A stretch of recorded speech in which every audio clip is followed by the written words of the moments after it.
Marko here, Fair Realty. Today I'm going to talk about exploiting negotiating strategies or scenarios that the other party might be employing, and the other party thinks these strategies are advantageous, but really they're counterproductive for that party. So let me give you a scenario. I deal with a lot of scenarios every single week.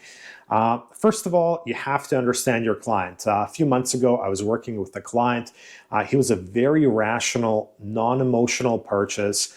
He wanted to buy a property. He had some criteria, but he was the type of person, you know what, if I lose out on this one, I'll buy the next one.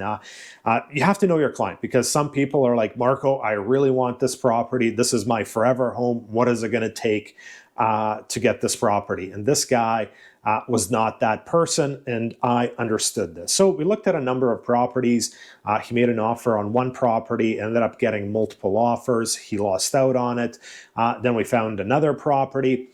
He made an offer on it. This property, the listing agent wanted offers to be left open at least 24 hours. We left the offer open 24 hours. Property was in the market for months. Our offer was substantially lower than asking price. And then that agent asked for an extension on the open time. We're like, okay, sure, my client's easygoing. He's not in a hurry. We extend the time, and then I realized what that listing agent was trying to do.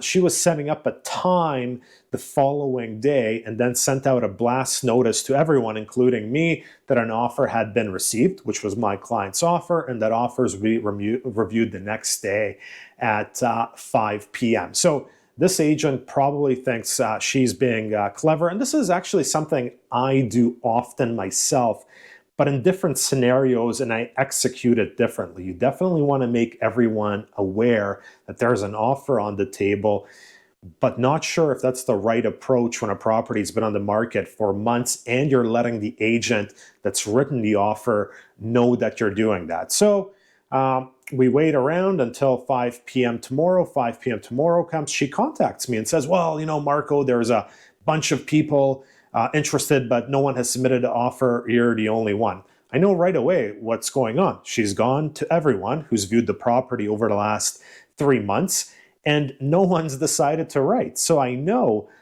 we're the only offer. So her strategy backfired, because now I know, the buyer knows, that there's no one really in the background. Everyone's been made aware. No one's wanted to make an offer.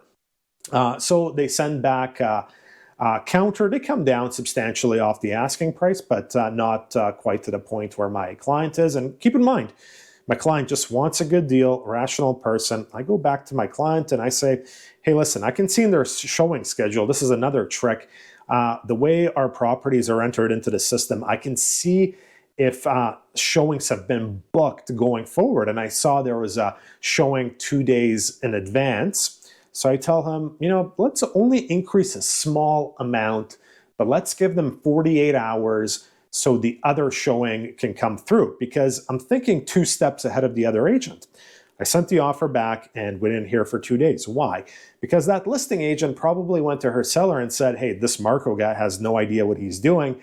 He's given us 2 days. So we're going to wait for this showing to come through in 2 days. But really what I'm banking on is, I know there's a very low probability if that showing writes an offer.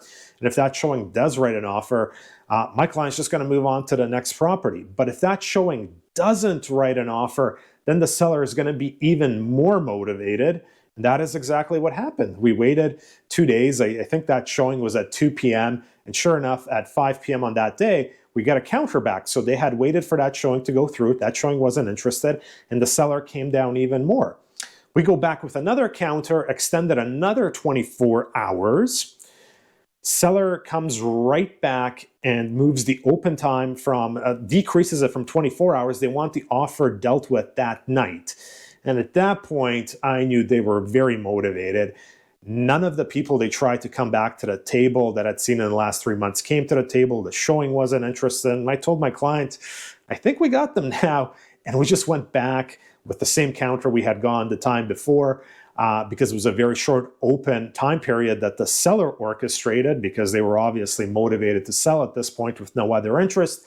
And the seller accepted it, and the buyer got my house, or got the house for a great deal. But the key here is patience. We left offers open a number of days. In the first go around, 24 hours plus an extension, then another 2 days. Then we went back with another day. The problem I see in real estate is, as a listing agent, I receive a ton of offers every year, and they're all open for very short periods of time. And yes, there is a time and a place to leave an offer open for 3-4 hours. But I made a video earlier this year where I discussed why sometimes you want to leave an offer open for 2-3 days, depending on the situation. And I've had that work out great in many scenarios for my buyers. And I explained why in that video. But I don't see it the other way around. Everyone's always in some sort of rush, and I don't know if that's always for the benefit of the client, or I don't know, maybe everyone else has clients that want to get things done in a couple of hours. I know when I have rational clients that are not emotional and they're willing to take my advice, often we're going to leave offers open for a very long time, and often it can be very advantageous. That's it for this week. Marko, Juras, Fair Realty.